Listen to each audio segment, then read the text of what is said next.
Hello and welcome to episode 163 of Magic Rays of Light, a podcast exploring the world of Apple TV and so much more. I'm your host, Sigmund Judge, and I'm joined once again by my co-host, Mr. Devon Dundee. And, let's kick off things by talking a little bit about spring break. This isn't a holiday that I necessarily celebrate over here in the UK because the weather's not good enough for all of the antics that go on, at least that I've seen in films throughout the years. And I'm not talking about that one by Harmony Korine. Was your spring break as hectic this year? I wouldn't say it was hectic. It was actually really nice to get outside. You know, I feel like spring break is just an excuse to get kids out of the house for a minute after being cooped up from October to March, basically. Sure. And the weather starts to warm up here, and we can kind of get them to burn off some of that pent up energy. And so that's what we did. My family went on a little road trip, just got away from the house for a little bit, spent some time outside, and just seeing some sights that we hadn't seen before. It was really, really fun. On the tech side of things, of course, when you're traveling, one thing you sometimes want to do, especially if you have a little one that naps like I do, is you want to catch up on some TV while you have some downtime. And so I was doing some of that. Of course, when I travel, I don't bring an Apple TV with me. I bring my iPad, and that's how I watch TV on the go. On this particular trip, unfortunately, the hotel I was staying at, their Wi-Fi was down. Okay. Just for the period that we were there, they weren't able to get someone out to fix it. And so I was relying entirely on my cellular connection for all my data while I was out and about. Okay, this is interesting because knowing how ridiculous cellular plans are in the US, do you get a lot of tethering? They're fairly generous over here in the UK with that kind of thing. My plan with AT&T, it's unlimited data for my phone, but for tethering for other devices, it's limited to 5 gigabytes a month. What? Which, it's really not a lot of data to work with. You start streaming 4K, and it doesn't last very long. And so that's actually what I ran into. Was I was watching TV, and I got a little message on my phone that said, hey, you've run out of tethering for the month. We're going to cap you. I think it was at 100 kilobytes per second or something like that. Okay. From here on. Very bizarre. Maybe it's a way to keep people from abusing it. I'm not totally sure, but the limit feels a little bit arbitrary. Anyway, it got me thinking about, as I was sitting there not watching TV anymore because, I ran out of data, I was thinking about Apple's cellular offerings on their devices and kind of where that's appropriate and how we make those decisions. And I was kicking myself for not having cellular on my iPad because that would have resolved this issue for me. Thinking about it coming to the Macs, of course, that's something a lot of people are wanting, but also the Apple TV. I know there's no cellular version, but I was thinking about your Apple TV Go setup and the way you're able to take your Apple TV on the go and make that work. So, yeah, a little bit of a tech fail, I guess, on my part. I wasn't fully prepared for not having Wi-Fi for a few days, and it kind of cut into my TV time, but it was a great trip anyway. Have you found yourself in a similar scenario where you're relying on cellular data and not having access to Wi-Fi? Yeah, absolutely. In fact, just this week. And I use my iPad for watching Apple TV originals along with, Max and Disney and Netflix as a way to basically watch TV whilst I'm exercising so that I switch off from the fact that I am exercising. And so I'm using a treadmill at the moment. My local gym just opened this past week, so it's all fresh and new. And so, I'm getting into this routine. The biggest problem, though, is, and I think this is the case with any new place that opens, public Wi-Fi is an advertised feature of this gym, and that has not yet been put into place. So I am relying on tethering myself. Just so happens that we've both had different reasons for needing it. I think the interesting thing here, though, is, we get the options for cellular connectivity and limits for the different quality. Maybe that would have helped you. Maybe not your eyes, but it definitely would have stopped you from hitting that arbitrary limit as quickly. That said, we've got limits if we're just watching something on our iPhone, right? And we've got limits that you can set within the TV app settings for video if you're watching directly on your iPad, if it had your cellular setting.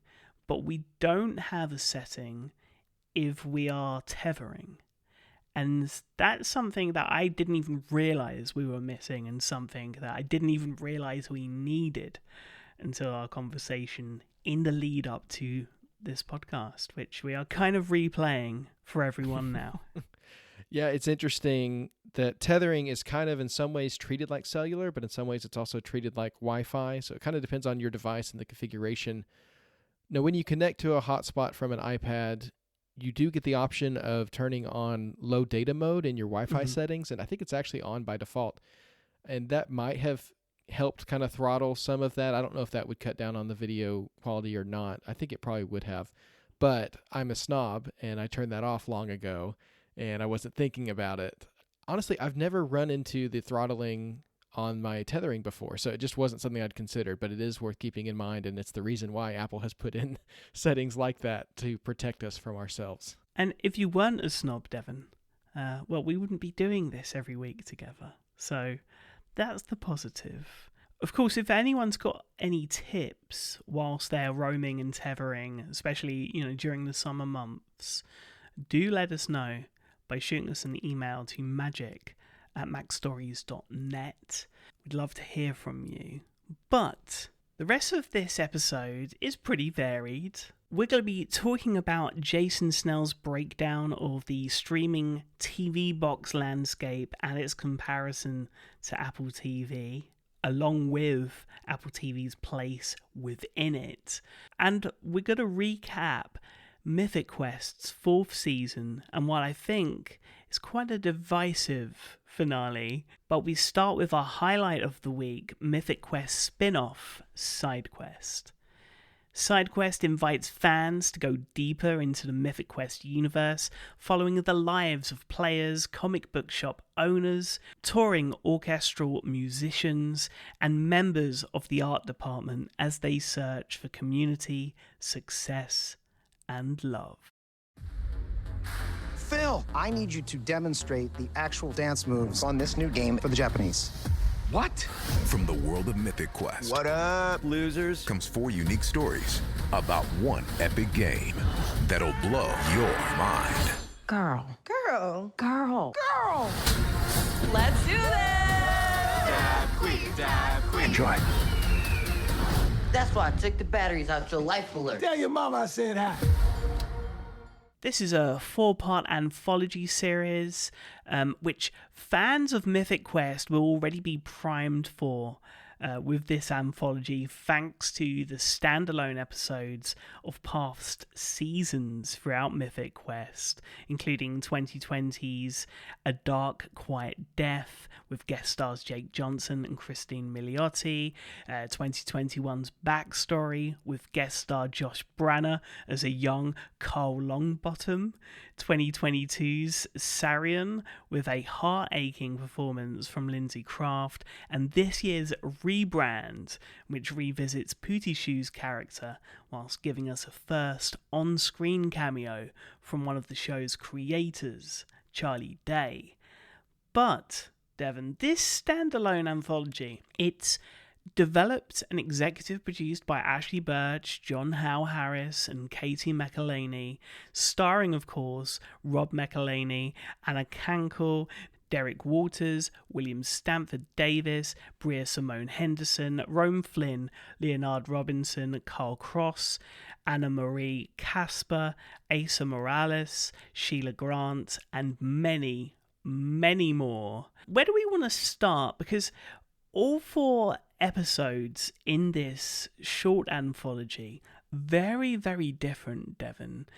Did you have a blast with this? I did. I thought this was so much fun. I thought it was a really cool way to kind of dive deeper into the world. I didn't tell my wife what we were watching, really, when we dove into it. She knew it was a spinoff of Mythic Quest, but I guess I forgot to tell her it was an anthology, so she was a little confused when each episode didn't connect to one another. But I think it was really fun the way these were standalone and really just gave the world an opportunity to breathe and really see the impact of Mythic Quest across these different areas and these different people's lives. So yeah, I thought it was a lot of fun. Did you think so too? Yeah, I did. And you could watch these in any order that you wanted to. But I did start in numerical order, as you would. And I'm glad I did, because the very first episode is what I'd call an easy introduction to this, because we do get Iron Grim, but we're also revisiting a character that I know yourself really wanted to see explored in greater detail. Yeah, the first episode's called Song and Dance. It follows Mythic Quest art director Phil as he attempts to take time off work for a trip to Hawaii with his girlfriend. I had mentioned in the lead up to season 4 of Mythic Quest that I really wanted to see Phil because I just love his scenes from the previous 3 seasons. And you said, well, just wait because there's something really cool in store for you. And I thought this was a really cool way to introduce the side series. It also kind of explains the absence of Phil in season 4 of the series because this takes place beforehand and kind of shows his trajectory. And this really felt like it could have easily been an episode of Mythic Quest, one of the side episodes of Mythic Quest that we've talked about. It takes a character from that world that people know and puts them at the center and gets us an opportunity to really see their life and what it's like for him, his mindset. Whereas in previous seasons, he was kind of used as like a joke. You know, they'd go in and anytime they needed a good laugh, they'd go in and stress out the art department real quick. And that would be kind of the gag to show how terrible it is to work for Ian. Here we get to see him as a more full-fledged person, how his job affects his personal life, and we get some of Ian as well. So I agree with you. I think this is the best way to start it off because it feels very connected to the series in a way that will be familiar for people. But I think it also indicates that we're going to be moving in a different direction and not focusing on the core group and the actual development of the video game for the remainder of the series. Yeah, what I also love about this very first episode is not that it's just an easy introduction into this anthology, but that it also kind of echoes some of the sentiments that have already been placed within the main series, right? And that is about work-life balance. Community came a little bit later on in the series, once the jostling for position started to kind of simmer. And I think episode 2, which despite the incredible performances in episode 1, episode 2 is called The Pull List. And it really, in my opinion, focuses more on community. And the communities that we choose often derived around our pastimes and our hobbies and the things that we're, get into, that sometimes intersperse with our own challenges and life. And this is the perfect episode. Takes place in a black-owned comic book shop where several customers are vying over a single copy of the latest Mythic Quest comic book, which I thought was interesting. There's this anticipation for this one comic to show up. Everyone's been waiting for it, everyone's asking for it, and for many, many different reasons, whether it is just to know the next chapter of this story that they're all following, or, there's a reason behind obtaining this comic. All of these different people from different walks of life find themselves in this one comic book shop, and, well, they find out very, very quickly that there's only one comic that is going to be making its way. And so everyone's giving their reasoning, and no one's really talking about sharing. That comes a little bit later on. And it's just a really fun, beautiful depiction of, I think, communities in which we've all been a part of in some way, shape or form, alongside some of those personal struggles that not all of us will have experienced. Yeah, I think the thing that stuck out to me about this one was the way all these people came to Mythic Quest from such different places, but they were all brought together by their love of the comic book series or their investment in it anyway. And I think it's a beautiful representation of the way that the things we love can bring us together, even if we're so different in so many other ways. And yeah, I thought it was very cool. Again, it's an opportunity for the community, which has kind of been this background character of Mythic Quest, to really come to the forefront, and you get to see individual lives, including a business owner who's trying to keep their business afloat and stay open, how they're impacted by the decisions made by the kooky people that we watch on the main series all the time. So I feel like Mythic Quest in a lot of ways shows how the creative team works and how their differing priorities can pull them apart in a lot of ways. But this shows how the game and its impact can really bring people together in a really beautiful way. And honestly, after watching Pull List, I kind of wish that we could have spent more time here. It was a great one-off episode, but it felt like it could have been so much more than that. Yeah, this is definitely a backdoor pilot, right, for something that could potentially spawn. And I really, really hope that they do kind of run with that, because I think this is probably the episode of Apple Original Series that I've seen that I really wish was spawned into something bigger. A little bit like the cowboy in Little America. And this also gave me some kind of harking back to Empire Records. If a series was to spawn from this, what I'm calling a pilot, then yeah, I can see it having that cultural significance as much as that film did. Yeah, the Pull List. I think my favourite, probably the most divisive of them all, from my point of view, and the one that really, I don't know, it took us away into a far off land, into almost Disneyland, right? Because there are Disney-esque elements to this, is Fugue, which centres on a young celloist who achieves her life's goal of playing Mythic Quest theme music in a world-renowned orchestra, only to find her dream isn't all she thought it would be. And I think there is an element to this that is so kind of far removed from what we know Mythic Quest to be in that regard, that it didn't quite gel with me, but the story and the overall message did significantly. I thought it was a great standalone episode. It just felt a little bit like it could have been an episode of a different series, or kind of just like a standalone short film kind of thing. The only real connection to Mythic Quest was the music, which is very cool to hear the orchestral arrangements of the theme music from the show.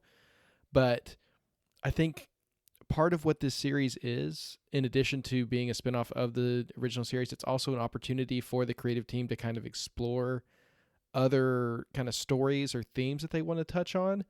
And this one felt like it was the furthest reach in terms of going outside of what we've become used to from the Mythic Quest team. So this was definitely the one that felt the most disjointed to me, but I think I did enjoy it for what it was. And it does touch on themes of work-life balance isn't even necessarily what it's touching on. It's going beyond that into like obsession. Yeah. And the way that your work kind of intersects with who you are and how that can become an unhealthy thing.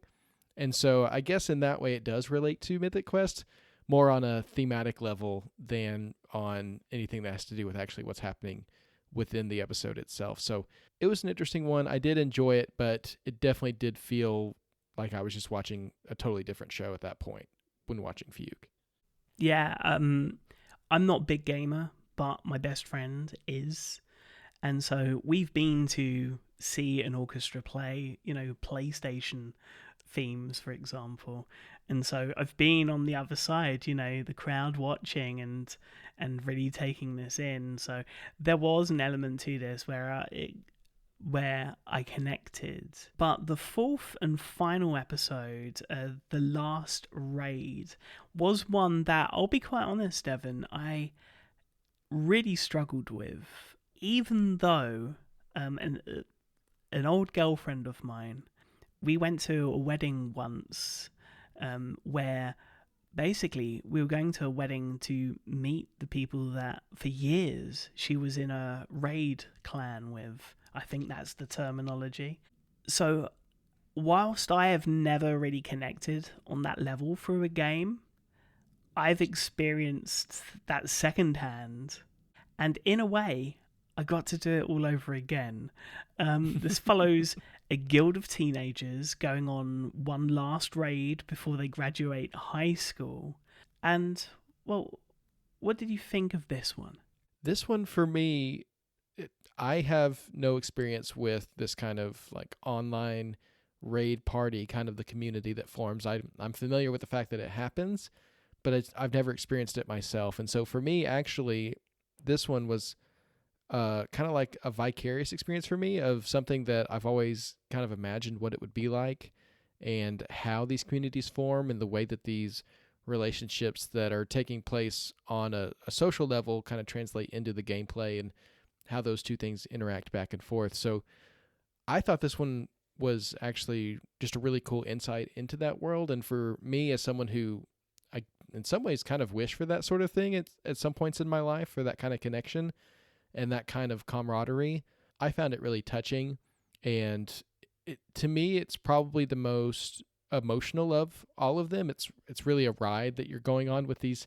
Of course, it's a very volatile time at life. You're about to be going off to college or going to work and figuring out what you want to do with your life, and everyone's kind of making decisions that are going to impact other people, and they're working out these tensions in their relationships as they're playing this game and trying to defeat, the ogre or whatever boss it is they're taking on. So I found it a really cool dynamic, and I thought it seemed pretty realistic for the kinds of relationships that can form around these games. And so I thought it was cool to get that perspective, even if I didn't necessarily have any personal experience with it. But you kind of coming at it from the angle of also not having that experience, did you get into it in that way? Honestly, I really, really struggled with this episode because I didn't really understand what was going on in the game. And I felt old. I felt very, very old watching this episode. But overall, I thought this was really interesting. I'm not sure, going over the anthology setting and what had come before in the various seasons of Mythic Quest, if this was a step up or, a sidestep from those, especially. And I think, at the time, and I can't believe we're saying it in 2020, when we talked about Dark White Death, I don't know if anything really hit those heights, but yeah, I think as we get into our Mythic Quest conversation a little bit later on in this episode, there's definitely themes and characters I'd love to see explored, and maybe this is going to give an opportunity for the Mythic Quest brand and story to take other directions.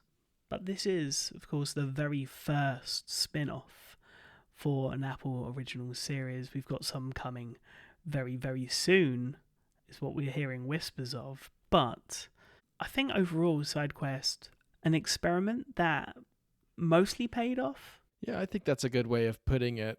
Mythic Quest has always been kind of a unique show in some of the ways that it does explore. I mean, you think about Everlight and the COVID episode as well. It's done lots of different things. It's certainly a team that is interested in exploring, and I felt like this was an opportunity to do that, and I appreciate it for that. Yeah, I like this expansion of the world, and I like that Apple is getting behind some of these creators to go beyond their initial projects to kind of see what else is out there for them, and I look forward to seeing it with other Apple originals as well. But of course, for the time being, all 4 episodes of SideQuest are streaming now on Apple TV+. Now, this next topic I wanted to talk about because I was reading one of my favorite websites, Six Colors, an article from Jason Snell, who's been on the show before to talk to us about Friday Night Baseball back when it debuted, which was a really fun conversation. But he was writing about streaming boxes, and I just thought this is so perfect for our listeners and the kind of stuff that we talk about. So I thought it'd be a good thing not only to, of course, shout out his article and share some of what Jason shared, but also to kind of use it as an opportunity for us to talk about Apple TV in the context of the streaming world. So the article is called Who's the Laggard? Comparing TV Streamer Boxes. And it's Jason Snell taking an opportunity because of a comment made by Mark Gurman on Bloomberg about how he felt like the Apple TV was falling behind the rest of the competition in the streaming world. And Jason said, well, let's just take a look and find out. And he picked up some streaming boxes, hooked them up to his TV, and lived with them for some time, which is something I appreciate because as someone who has been in the Apple TV ecosystem for so long, I have limited exposure to other platforms, going to see family and things like that. But for the most part, I'm very inundated with tvOS and Apple TV. So I thought it was cool getting someone who also shares our affinity for Apple TV to kind of take that perspective and look at what's out there. And so he took on the 3 other big platforms that are out there. Of course, there's hundreds of these now with every TV maker kind of having their own spin on it. He was looking specifically at set-top boxes, which is the world that Apple TV plays in. And he started with the Google TV, which is one that we talked about here, came out of the Chromecast and is now like a full-fledged Apple TV competitor box.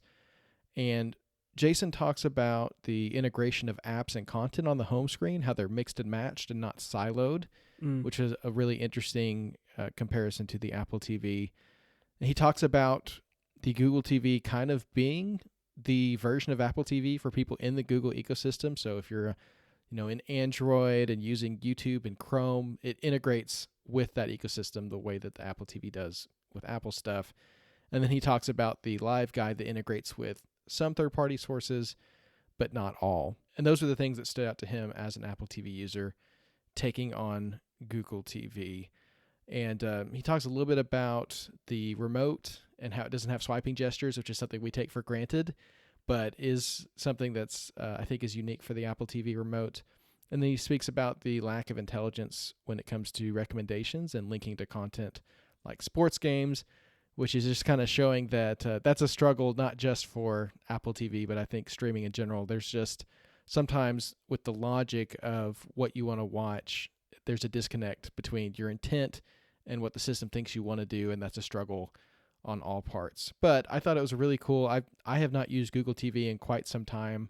I don't know I've ever used like the full-on, since they revamped it and moving past the Chromecast world, that I've tried it, but I've heard good things about it. I think Matt Birchler, our colleague at Mac Stories, has written about Google TV as well. So it was just good to kind of get that perspective and kind of see that really has become to the Android ecosystem what Apple TV is to Apple's ecosystem, which I thought was cool. Then he took on the Amazon Fire TV, which is another platform that we've talked about here before. Amazon's still doing the hardware for the TV in addition to the Echo devices and all that kind of stuff.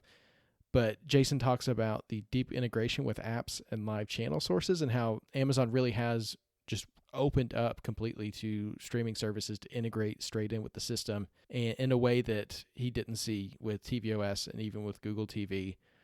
And then he talks about the performance of it, which is something that we talk about with Apple TV a lot, was on par with the other devices. So that was good to hear. But the big thing with the Amazon was the ads. And Sure. That's something we talk about quite often with other platforms that have other means of making up. They might sell the hardware for cheaper, but that comes back in the form of ads. And I think that's also the case for Roku, which was the final platform that Jason tried out. He didn't have a lot of nice things to say about Roku, which I feel as someone who uses Roku at work sometimes, I kind of I can't disagree with that. He called the interface generic, said the Live Guide only includes Roku channels, and that this was the one device where performance actually was an issue, whereas with the other ones it was kind of table stakes. On the Roku, for whatever reason, it was not a very performant device. And so, yeah, that was kind of his breakdown of the 3 major platforms in comparison to the Apple TV. And he talked about some ways that he hoped the Apple TV could learn from the other boxes, including a live EPG system-wide that integrates with other apps, better surfacing of third-party content in general. And he actually recommends moving away from the app-centered model to something that integrates apps and content in a single interface the way that Google does. But at the end of the day, the takeaway that Jason had that I thought was really interesting was that it's not the hardware that's holding the Apple TV back. It's some things in tvOS that could improve to really set it apart from the competition, because the performance is on par with other devices in the category. So I thought that was really interesting and good kind of perspective on what's happening in the streaming landscape for those of us who mostly live in the Apple TV world and can maybe get a skewed idea of what's happening out there. It's good to hear the good and the bad of what is available in terms of competition, but I think it was also a good opportunity for us to think about, are there things from those other platforms that we'd like to see come to tvOS to kind of make it more competitive in that landscape as well. Very interesting article. The first and probably last time that I really dived into other platforms in this way was when we were doing the comparison in terms of loading of the TV app on other platforms, right? And embarrassingly at the time, Apple came last with their TV app when it came to loading large libraries of purchased content. That was fixed a long time ago. That said, the thing that really always surprises me, especially if for some strange reason I've decided, okay, today I'm going to stream using my PlayStation instead and, get on the chat and talk with friends, is actually some of the apps that you imagine would be on rival platforms just aren't there. And of course, Apple, with its user base across iOS, has a plethora of apps available on Apple TV. One thing that I know we often talk about with regard to audio and video presentation on the audio side is the lack of lossless, and how we wish there was a way of being able to get the very best, a step up from Dolby Digital 5.1 surround sound and its Atmos presentation.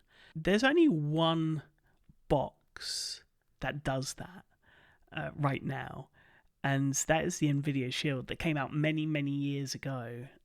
A Google TV in its own right, because it runs on that operating system. But otherwise, beyond the live TV aspect, there isn't really much that I feel like I'm missing out on when it comes to Google TV, beyond the automations that they've had for forever based on PlayState, which is something that I found ways of kind of getting around when it comes to Apple TV and Home Assistant. But having that baked in, made simple and easy, would be very, very cool. I know these aren't necessarily things that Jason touched on with regard to his experience of the different boxes. I think he was more looking at the overall ease of use and user experience. But I think they're worth mentioning all the same. I think we agree, do we not, with regard to the operating system and how we'd like Apple to maybe move away from that home screen being just a block of apps, and making that more content driven and more suggestion driven, and having it all, I don't know, modernized and editorialized in a way that Google do it and in a way that Amazon do it. I think the worry there, though, is that, as we've discussed many, many times, there is like an internal struggle when it comes to any streaming platform like Apple TV, where you have your traditional television execs wanting to get advertising in everywhere and finding different revenue drivers across the operating system of these platforms. And we want to keep Apple TV pure whilst also experiencing this. And so we want to find a healthy balance. I don't know, however, if that is a reality that's genuinely possible. It is a tough balance to find. I feel like of all the companies, actually, Google has done a pretty good job with their home interface of not being too in your face with the ads. Of course, Jason talks about Amazon being particularly rough in that area. But I feel like ever since I saw the Google TV redesign and kind of the way that Google approaches blending apps and content, I've wondered how that could work on tvOS and just kind of wished for a little bit better integration there. Of course, the rumor is that Apple's operating systems are getting big redesigns this summer. I don't think we've actually heard tvOS mentioned as one of those that will be getting it, but Apple's obviously thinking very deeply right now about what those systems look like. And so if there's an opportunity to do some kind of rethink, readjustment, I think this would be the opportunity to do it. So I'm not saying for sure that we're going to see a redesign this summer. I don't know that for sure, but I would love to see it kind of get a look alongside iOS, iPadOS, macOS, which we have heard are getting pretty big redesigns this summer, according to the rumor mill. The thing that I also always think about with the Apple TV is that it's more than just a streaming box for a lot of people. For many people, it is just the streaming box, and so I think that aspect of it needs to be strong and really well done, and that's what Jason focused on in the article. But at the same time, we've got Apple Arcade, and we've got App Store games, and apps are still a thing on tvOS and a thing that people use, and it's used in productivity, it's used in conference rooms and businesses, and so taking just a streaming TV approach can't be the only solution. There always has to be some kind of out for those other use cases and an opportunity to prioritize those things. If you turned it on and all you had was your Netflix and your Hulu and all that, then it would be a struggle for people who are wanting to use it for conference rooms and meetings and things like that. So I think there has to be an incorporation for that the other companies don't necessarily have to think about. But if anyone can do that in an elegant way, I know it's Apple. And so I feel like prioritizing the streaming experience while accommodating the other ones and throwing in, why not, some customizability as well so that you can prioritize what you need to. I think that would be the way that I would want to go if I were, telling the tvOS team what direction to point in with an upcoming reapproach to the design. I don't know if it's going to need like a full reapproach in design to get to that point. We got the new TV app and its integration of the sidebar. We got a much kind of derived redesign of the control center, which I know some of us really enjoyed because it was bringing something new, but we felt it didn't go far enough. And some that found it to be overly complicated. I wonder if they could clean that up, and then maybe there's a way of being able to reintegrate an app tray, right, to be able to get to those other services rather than having that big home screen. But there is a familiarity with the home screen that I think comes from iOS and Apple's other operating systems that Apple may not want to just dispose of. And so I think that's probably part of why Apple TV and tvOS is the way it is right now. It'll be interesting to see if things change. That being said, the things that are there within the Apple TV that I just don't think are really prioritized on other platforms, include the ecosystem play, include privacy, the content first approach when you're actually in the apps, the family sharing element that no one else is doing, the unrivaled accessibility options. And again, that's why I think we are where we are with tvOS right now. What implications would a change like, moving to the Google TV side of things have for accessibility? Yeah, so I started reading this article from Jason and his, overall conclusion of wanting Apple TV to change in different ways. And I'm really glad that he went through this exploration of the different platforms. But by the end of it, for me personally, and maybe you have a different viewpoint on this, Devon, but for me personally, I feel like really we have the best of both worlds right now. As much as I want change, sometimes change isn't always for the best. And if we are going to have change, it's really got to be thought out. And it's really got to differentiate itself from Google, from Amazon, at least you hope, and most definitely from Roku. What we do not want, we do not want adverts for beds, right, a la Amazon. And we definitely don't want adverts when we're booting up our devices, a la Roku TV. Yeah, I think it's safe to say that it's good to keep an eye on what's happening, but we're not going to be changing to a Google TV podcast anytime soon. We're going to stick with our Apple TVs for the time being.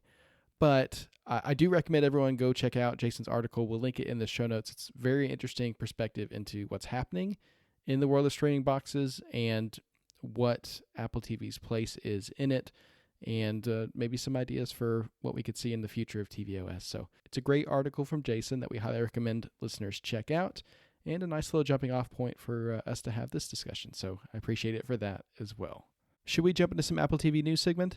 Let's very quickly kick this off with tvOS news, as we hoped was the case last episode when we broke down everything coming to tvOS 18.4. It does seem we got the complete list of changes, and of course tvOS 18.4 released to everyone, which I was very, very happy about, because I accidentally this time updated my main hub with the beta, and suddenly nothing was connecting to my cameras and everything else. No. So as soon as the RC released, I installed that on everything else, and I was up and running again. So yeah, just a word of warning for anyone delving into beta season, especially with tvOS 19 or Home OS. Oh, I'm not going to ruin things. With that on the way, definitely something to keep in mind. Now, when it comes to hardware, one element of tvOS 18.4 that's very, very cool that we didn't touch upon was the enabling of smart vacuums coming to Apple Home via this update. So very, very cool if you have a specific smart vacuum. I know things are still slowly rolling out on the side of manufacturers, so keep an eye on things there, and we'll keep you up to date with any new releases and any movement on that part. But today I wanted to talk about displays. We talked about LG TVs not that long ago, especially tandem OLED. An interesting bit of news from LG's side this week is that LG have once again dropped DTS master audio after removing DTS audio support in the past and reintroducing it with its 2023 models. LG have once again dropped DTS support in its 2025 OLED and LCD TVs. Now, you can get round this by connecting everything through an audio-video receiver and then pumping it through the LG TV, because, of course, the audio is coming elsewhere, and so that's very cool. But something that I think people should be aware of, and also, in a way, a major blow for DTS:X adoption. DTS:X, the new audio format that, of course, Disney had been rolling out to its Disney Plus service for certain films, and in a way a win for Dolby, as Dolby Atmos continues to be really the big player in the field. Now, another bit of news, this time from our friends at Flat Panels HD, and this is for the projector lovers. Sony have halted all projector sales and shipments in the EU and UK. Initially, I looked at this headline and thought this must be an April Fool's joke, but it isn't. And I did think there were going to be issues coming up with regard to EU's new regulation that's coming in January 2026 with regard to bulb projectors and the high-powered bulbs that are being used in traditional projectors. What's strange to me is that there doesn't seem to be the same ruling for laser projectors And I would have thought laser projectors would have been less eco-friendly because there's no way of replacing the laser. Once the laser's kind of burnt out, you have to go and buy a whole new projector. That's my rant over, because actually this has got nothing to do with why Sony are stopping sales for projectors in Europe and UK. The reason why things are being halted is actually with regard to EU sanctions on Russia and Belarus due to the ongoing war. One of Sony's suppliers now appears to be affected by these sanctions, and that is why these sales are stopping, although I'd imagine January 2026 fast looming. And it's horrible to say that, we're only in April, but April came very fast, Devon. It really did. That's probably another reason why these sales are not happening. And it's kind of crazy because Sony, known really to be the leading brand when it comes to home cinema projectors, so JVC will be laughing for now alongside Epson. But yeah, it's going to be interesting to see what happens to Sony projectors and whether or not those that really love Sony projectors are going to have to import from Japan or America in the future, which brings its own problems when it comes to both voltage and video format. When it comes to video format though, Devon, some good news, and this is where we kind of kick off our app news this week. In addition to HDR10 and Dolby Vision, Netflix, still a dirty word in some circles, has begun streaming its content in HDR10 Plus format, encoded in AV1, on compatible devices, including Apple TV 4K. Right now, there's 50% of the streaming catalogue on Netflix is available in AV1, with plans for the rest of its catalogue to be available in the new format by the year's end. And Netflix put out a press release about this, talking about how, we're moving away from the old H.264 compression and moving towards AV1, which is a lot better for not only users and data consumption, but also for their server farms. And so that's going to have a generally great impact. I'm interested to know that Apple will follow suit and what compression they're currently using. Have you noticed a change whilst watching Netflix in recent weeks? I can't say that I have, but I don't know that my display is HDR10 Plus. I have a Samsung TV that's older, that's HDR10, and then my TV in my living room is the Dolby Vision. So I don't know that I have a screen for HDR10 Plus, but for those who do have a screen compatible with it, this has to be a big win, and it's nice to see Netflix supporting the standard for sure. We've been talking about Plex quite a bit in the past few months, and this week, Plex released its big update with its new experience, now available on Apple TV and iOS, which was detailed on last week's episode. We talked about some of the pricing changes that were coming along with this update, but this is cool to see. I thought this would take a little bit longer to get this whole thing rolled out, given how ambitious the change is, so it's cool to see it come out officially for everyone. And if you're a Plex user, you can now update. And if you weren't on the test flight, you can now get that new experience on your own TV and your own phone. And for everyone that was affected before with that unlock fee for iOS devices, that's gone. No more. Kaboosh. Some good news with regard to Disney Plus this week. They are now allowing users to remove titles from its continue watching row, which is interesting. I mean, you and we use the Apple TV app, right, for all of our queues. I know there are different systems in place for the different apps, but I personally don't use them. That said, those that are really, really locked into the Disney ecosystem and find themselves using that element, is very, very cool, because this new feature, which was exclusive to the Apple TV when it was first released last week, It's really simple. You simply press and hold the center button on your Siri remote, or you can navigate to the title's details page and click the remove icon on the right side next to, all of the play and all of the other options. So that's kind of cool to see. One app where they do this kind of thing that never really syncs up well for me with the TV app and its queue is Max, and they have quite a new look. I say new, we'll get to it. They of course launched Max in Australia this past weekend, and with it came an updated app with a new look, changing to a grey and black design akin to the classic HBO look.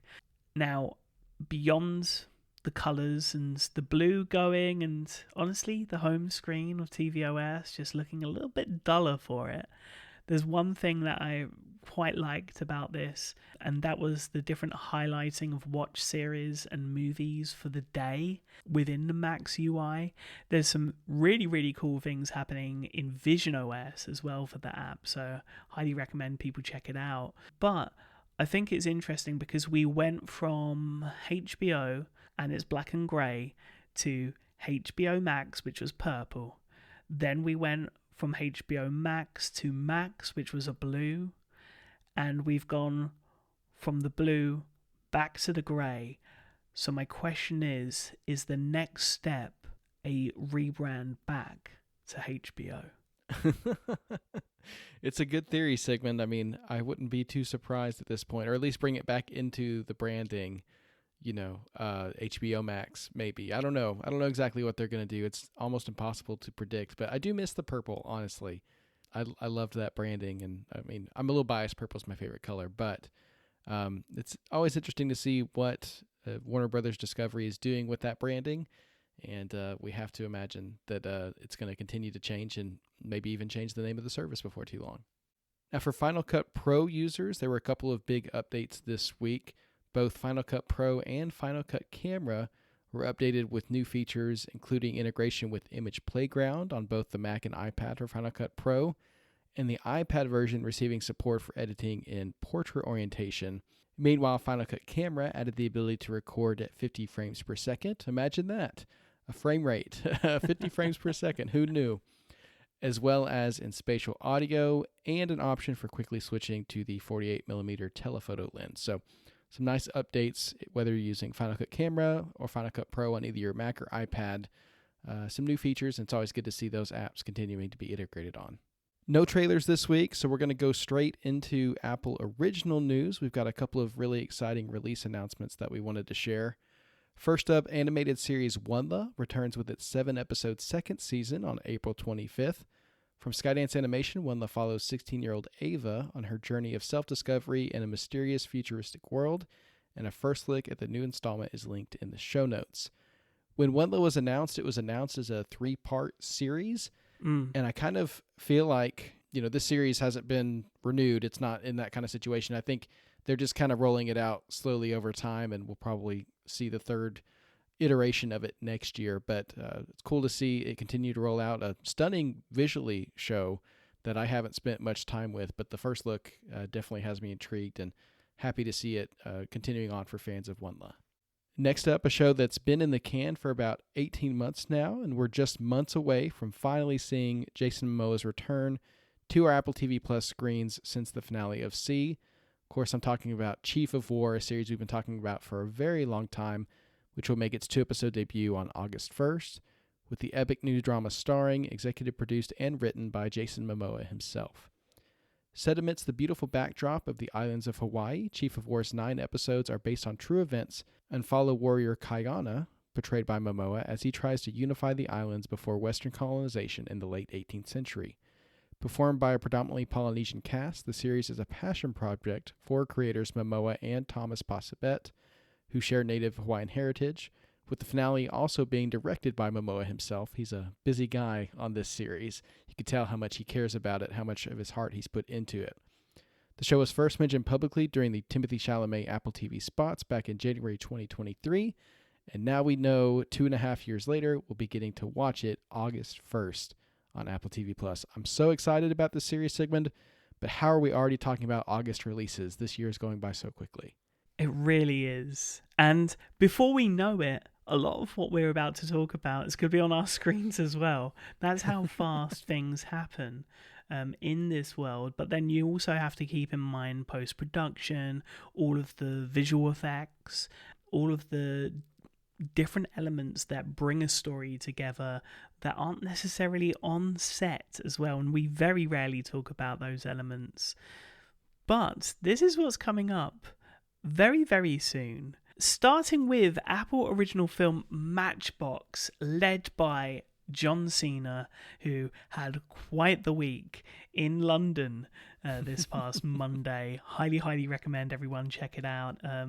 We've seen the Martin Scorsese meme that is, absolute cinema.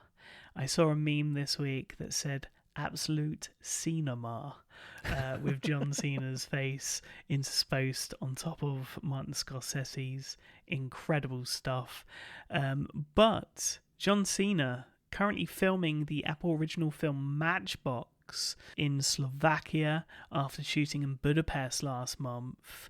And a little bit further in the future is a new series that Apple have landed called Stowaway. It's developed by Stephen Levinson and stars Oscar Isaac as Carlos Guzman, known as the greatest con man alive since he came to the United States from Colombia as a Will Well stowaway, falsely claiming to be an orphan in 1993. Guzman had travelled the globe stealing millions and constantly finding himself on the run. This will be Oscar Isaac's second starring role in an Apple original series after David O. Russell's Bananas, where he will be joined by co-star Ana de Armas, another show currently in production in Los Angeles. With regard to casting this week, the cast for Apple original thriller series The Dispatcher is continuously taking shape. Maxine Peake of Say Nothing fame, Brendan Cow of Dune Prophecy, Daniel Henschel of Mickey 17, and Jessica Wren of Mr. Inbetween are set to join the original series alongside Zara Newman and newcomer Chloe Geisker, joining a previous cast announced, including Patrick Brammall in the 6-episode adaptation of Ryan David John's novel of the same name, with Christian Swatchow of The Crown directing. The series follows Australian police detective Ian Hunt, whose life fell apart 10 years ago when his young daughter Maggie disappeared without a trace. Now working as a police dispatcher, the only thing that has kept him going is his refusal to accept that she might be gone forever. Meanwhile, Neuromancer continues to grow its cast as well, with Max Irons of Condor, Andre de Shields of The Instigators, and Mark Menchaca of The Big Cigar coming aboard the Apple original sci-fi series led by Callum Turner and Brianna Middleton. And if that wasn't enough, Devon, some news on the video game side of things. The big Apple original film releasing alongside Warner this summer is, of course, F1, and its APXGP team are set to feature on the latest installment of EA Sports' F1 gaming franchise, aptly named F1 25. The on-track drama ramps up with the APXGP team playable across My Team and Driver Career, and a number of post-launch gameplay chapters inspired by the film, available by pre-ordering the Iconic Edition of the upcoming game, releasing May 30th for PlayStation 5, Xbox Series X and S, and PC. No Mac, at least not just yet. Maybe we'll get that announcement at Dub this year. Well, let's hope so, because this is a really cool inclusion, great kind of crossover with the film, and it's awesome to see it included. In the awards department this week, we got the BAFTA Television Award nominations, with Apple Originals receiving 13 total nominations, including several for Slow Horses, including lead actor for Gary Oldman, supporting actor for both Jonathan Pryce and Christopher Chung, editing, original music, and sound. Shrinking was nominated for Best Writer in the comedy category for Brett Goldstein, Silo for visual and graphic effects, Bad Sisters for music, Masters of the Air for production design and visual and graphic effects, Earth Sounds for sound, and The Velveteen Rabbit for children's craft team. Congratulations to all those nominees, and best of luck as the Television Craft Awards are held on Sunday, April 27th, and the BAFTA Television Awards are held on Sunday, May 11th. This week's Apple TV releases are as follows. Today, the penultimate episode of Berlin ER, alongside a new episode of The Studio. This one called The Note, featuring none other than Ron Howard. In a way, I don't think anyone's ever seen him before. It'd be interesting to know if it suits his real-world character. If so, wow. On Friday, we get an immersive series premiere, VIP Yankee Stadium, and I do say immersive series premiere because this wasn't something I was aware of. This is episode 1 of this new series. I thought it was a standalone documentary. Maybe that was lost somewhere, but this first episode, 13 minutes in length. If last week was upsetting for Yankees fans when it comes to Apple Originals, this week I think more than makes up for things. Well, I'm looking forward to spending some time in Yankee Stadium on my Vision Pro this week. Of course, we'll talk about it next week. And I didn't realize this was a series either, so I'm excited to see where else we're going to get to be VIPs in immersive videos soon. Hopefully we'll get some upcoming episode announcements as well before too long. Friday also sees the penultimate episode of Surface alongside a new episode of Dope Thief. And, of course, Friday Night Baseball, a doubleheader this week with the Los Angeles Dodgers at Philadelphia Phillies at 6:30 p.m. Eastern and the Tampa Bay Rays at Texas Rangers at 8 p.m. Eastern. Friday Night Baseball featuring a new score bug this season that, anytime there's a new score bug, it has to be a whole conversation. I think this one's pretty cool. It kind of looks like the Apple Sports app in a lot of ways, and I'm pretty into it. What about you? Yeah, love it.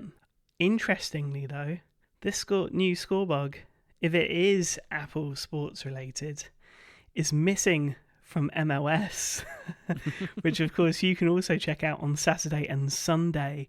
MOS Game Day and Sunday Night Soccer on MOS Season Pass, not featuring Apple's new score bug, but a wild watch as it is every weekend.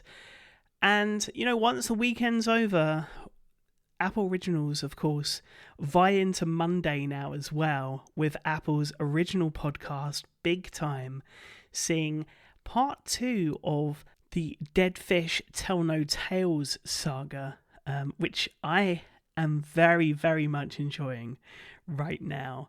Also, this past week, a number of extras. The Studio, The Oneer, a great short on that episode, which we got a little bit more detail of this past week during the interview rounds for the show. The Oneer is not, in fact, a Oneer like we had hoped. It was shot over 4 frantic days, and incredible stuff nonetheless. We also saw the release of Severance and its Season 2 original soundtrack, alongside Music to Refine To, a remix companion to Severance from Odessa, available to download from the band's Bandcamp, both in MP3 and WAV format, and available for pre-order on vinyl, that vinyl coming in June. To this address specifically, but hey, you can also join that cult.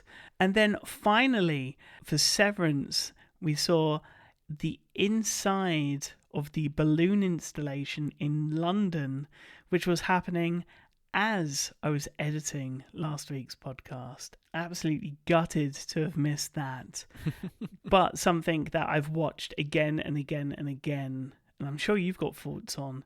Behind the Mac, editing Severance, this is a really, really interesting piece because not only did it kind of inspire me in a lot of ways creatively, but it also showed me that, you don't need a Mac studio if they're able to edit Severance on a Mac Mini. Yeah, I thought that was a really interesting detail. So there's a video to this, and there's also a newsroom story featuring editor Jeffrey Richman. And he goes into, in the newsroom article, really deeply on his process and the tech that he uses. He's actually using an iMac at home for editing, which I also thought was very cool because that's not typically thought of as a pro machine. So iMac and Mac Mini and then a MacBook Pro. And that's what the supervising editor on Severance is using. It's super cool. 2 great stories I got the chance to cover over at Mac Stories, in addition to the fact that the way Apple's promoting these is by adding a new listing to the Mac section of the Apple website for the Lumen Terminal Pro, a computer you can't buy, but it does look very cool listed among the Macs. And I know if they put it out, there would be people who would purchase it just to have as a keepsake from the show. But yeah, definitely check those out because it's a cool behind the scenes. And you also get to see a little bit of Tremel Tillman prepping for the marching band scene in the finale, which is a really cool perspective as well. Last up for extras, we've got The Making of Someday, a film by Spike Jonze, a little behind the scenes of that short film for AirPods that we talked about a couple of weeks ago.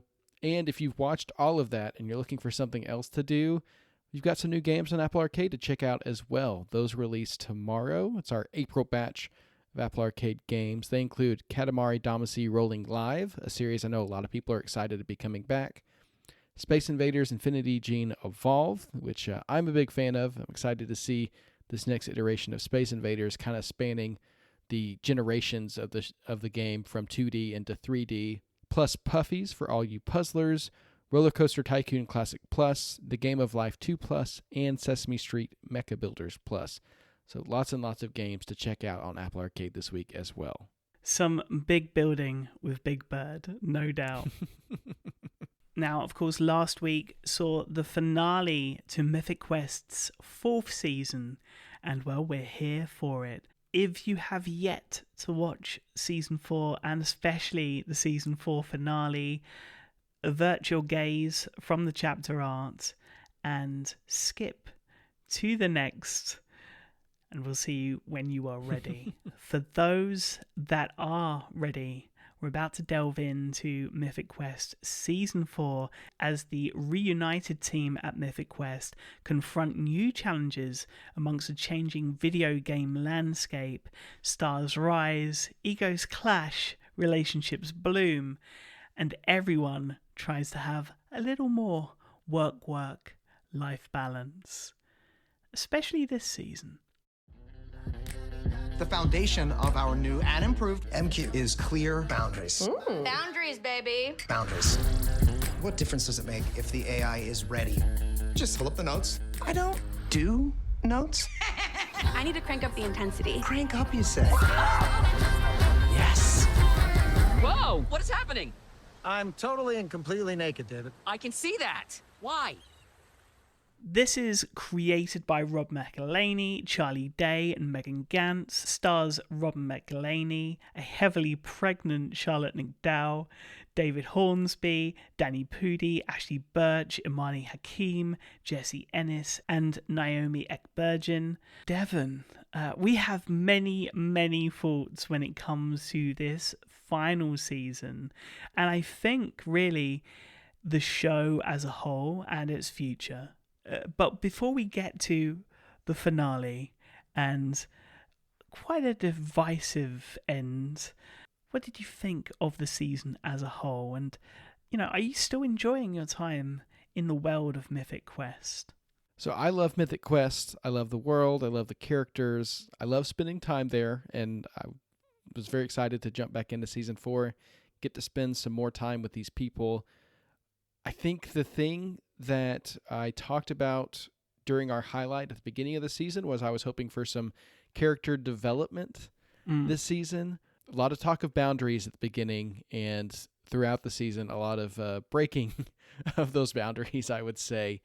And so that particular aspect of what I was expecting and hoping for didn't come through for me. And I think that, to me, as much as I enjoyed aspects of the season, as it came to a close, I kind of found myself saying, okay, so we've come full circle with these folks again. They argued, they quit their jobs, they're all back together again. And we kind of left them at the end of season 4 in the same place as the beginning. So I'm finding myself a little bit ready for some movement there. I'd say that's probably the biggest feeling I'm coming away with it. But I do care about these characters. I want the best for them. And so they've accomplished getting me to care and be invested. I've just been hoping, I guess, for a little bit of payoff maybe this season that we didn't necessarily see. That's not to say that it was a bad season of TV, that I didn't have fun with it. There were definitely some high notes, and I want to shout those out for sure. The murder mystery episode was a really, really fun concept, I thought, where they're all on an island together. They're playing this murder mystery game, and it's all in period attire and all these kind of silly elements where they're, of course, taking it way too seriously because that's just how these people are and how they have to be. But there's also some really nice character moments, I think, throughout that episode as well, where it does play into the larger plot, even though it feels like it's kind of a total diversion. And then, of course, every season we've come to expect the standalone side episode. And this one brings back a character who we haven't seen in a minute, and I'm excited to get to catch back up with, and that was Pootie Shoe, getting to see him kind of grow up a little bit by learning to appreciate and accept his place as a kid and really enjoy his life, not as a businessman, but just as someone who gets to enjoy himself and have fun. So those were probably the two highlights for me this season. And overall, I laughed a lot. These characters know how to, get me rolling laughing, but I would hope to see some character development at some point, and that's not really what the season was about. Did you get that same kind of feeling? I've had that feeling for a couple of seasons now. I looked following the finale of this because I haven't really been following the fandom of the series to see, what the audience is for this show. And I just made general assumptions. Of course, now 4 seasons old, Mythic Quest has a different audience, I think, from the audience it began with. And it may just be that the show has kind of just disconnected from what I've enjoyed from it in past seasons.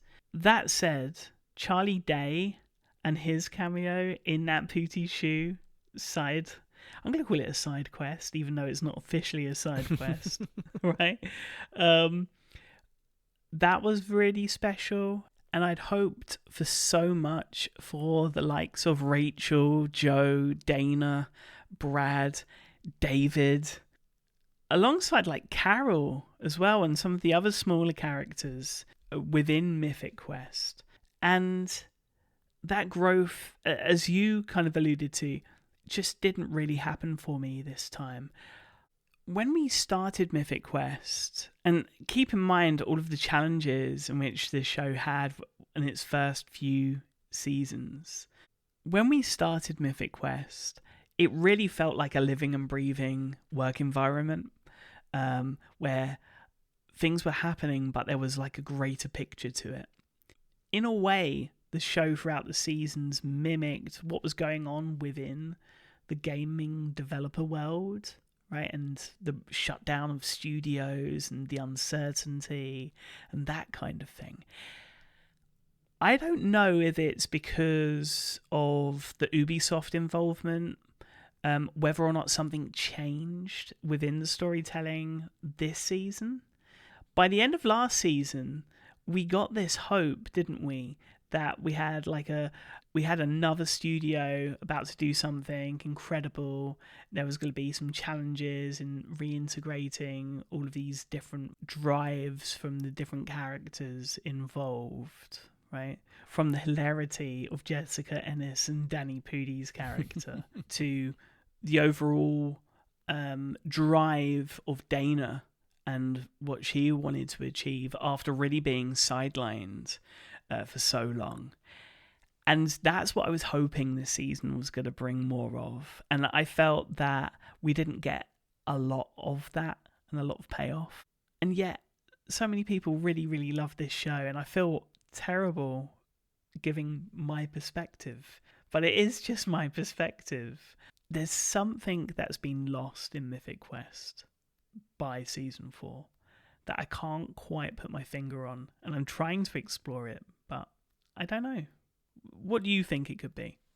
I think part of it could be, you mentioned all kind of the side characters and how they each have had their moments, and I feel like this season was a lot more focused on the central ensemble and less on the company itself. And part of that could be, the first few seasons were really introducing us to the world and the company of Mythic Quest, but like you said, it just feels less lived in this season, I think, because it's just so focused on Ian and Poppy and David and the central things there, that you lose some of those elements of going to the art department or going to the developers or just running into somebody in the hallway. And as much as those big characters butting heads is hilarious, part of the appeal of the show too, I think, was the way it did feel like you were in the middle of a gaming studio, and that element has definitely been lost somewhere along the way. But, part of it too could be that we're putting expectations on the show that aren't necessarily the show's aim. It is a comedy, and it makes us laugh, so it succeeds in that sense, but maybe our plot expectations were just not exactly what the creators had in mind this season. And, there's always the opportunity for surprise and delight in the future. We'll talk about where we think the show's going to go a little bit later. But I think the big surprise we have to talk about, of course, is the finale, and especially the final moments of the finale, because it almost got into a little bit of drama, I feel like, at the end between Poppy and Ian, and these big conversations about, should Poppy go to the Netherlands and be with her boyfriend who she's about to have a child with, or should she stay and work, and this constant pull between her work and her personal betterment. And, Ian kind of, I guess, shows a little bit of growth in the sense that he wants Poppy to go and encourages her to go and chooses to carry on his work without her in a way that we've seen him hold her back for so long. But then Poppy does the thing that Poppy always does, and she goes back to Ian rather than choosing herself. And in this sense, they take it one step further in their reconciling and coming back together in the final moment of the show, a moment that literally made me yell out loud at my TV screen, "No!" The two of them kiss. And there's just been, I think anyone who's watched the show, it definitely crosses your mind, okay, are these characters like weirdly in love with each other? Is that why they're so codependent? But we know that they're not good for each other. And so for me, seeing that moment of Poppy, choosing to not be with the person who, cares about her and wants to be with her. I loved the character of her boyfriend this season. I thought he was a really cool guy, and was hoping to see that relationship explored some more. Seeing her choose to literally turn a plane around to go back to the same office that she's been in for years that's held her back, and then take it one step further and kind of throw it all out the window for this person who has done her wrong so many times, and just obviously is not in a place where he can love her in the way that she needs to be loved. I just, that moment it just felt a little bit just like a cliffhanger for cliffhanger's sake, and not something that made a lot of sense for the characters or the story personally. Or maybe it's so much not something that I wanted to happen that I can't accept it in my mind. My mind just rejects it. Did you have that same reaction? I did, and then I saw the fandom online kind of split. So many people like, finally, they're together. And, if you look throughout the seasons, you can see hints of why it may work between them. But my first thought was, no, very much like yourself. I didn't shout at the screen. It was way too late in the evening for that. But I did have similar thoughts. I did also hope that this was just a pregnancy-induced nightmare on Poppy's part. We'll find out how they move the story forward or get out of it when, and hopefully if, season 5 does come. And I think that's what I want to touch upon. You know, we mentioned Ubisoft and their involvement.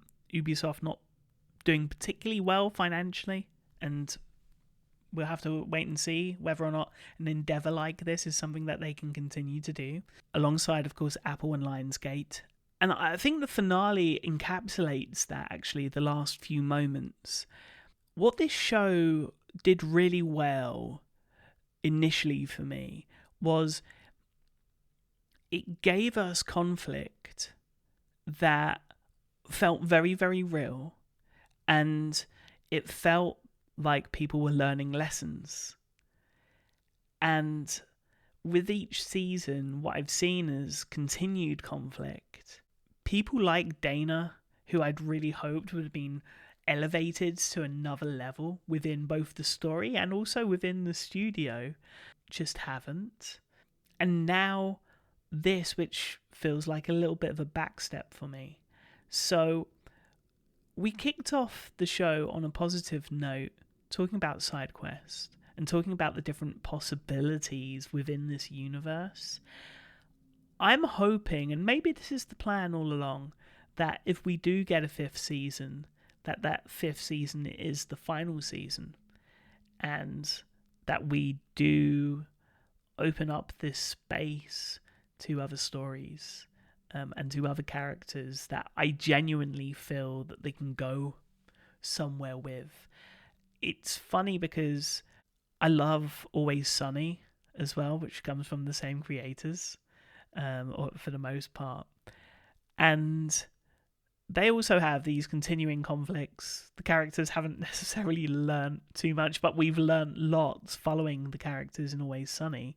And I feel that, narratively speaking, Mythic Quest and its characters are at this point on its 4th season, where Always Sunny is on its 14th. Does that make sense?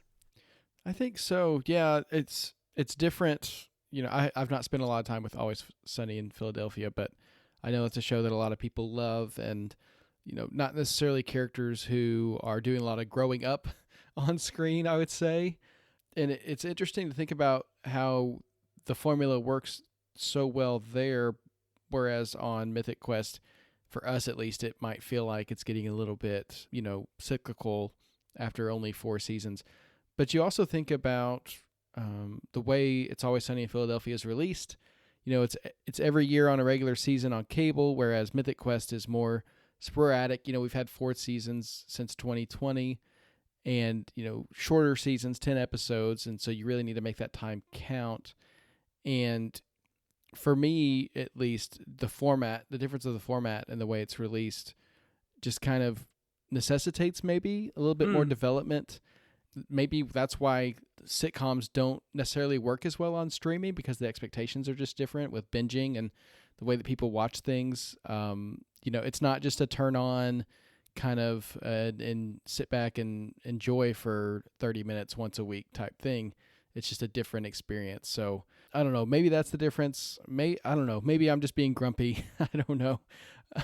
I mean, Apple's success really has been sci-fi, but, you know, comedy. Acapulco, Shrinking, Ted Lasso, and so many others. It seems as though Mythic Quest should work, but you may have a point in regard to the writing and the format of this particular series.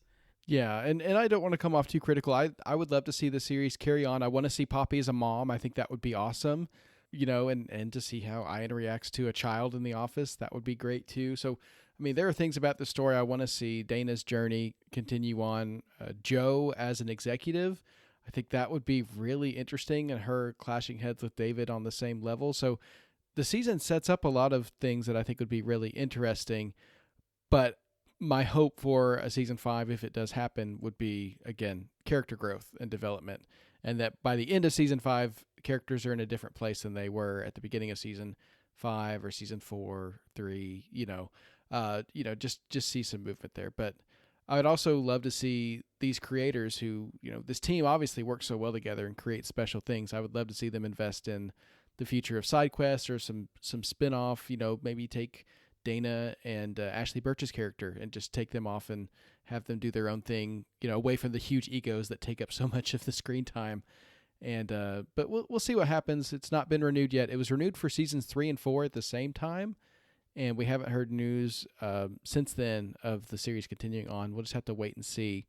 And despite some of our trepidations about the 4th season, I'd still say it's a funny show that's worth watching if you haven't checked it out before. Absolutely. And I will just put a pitch here.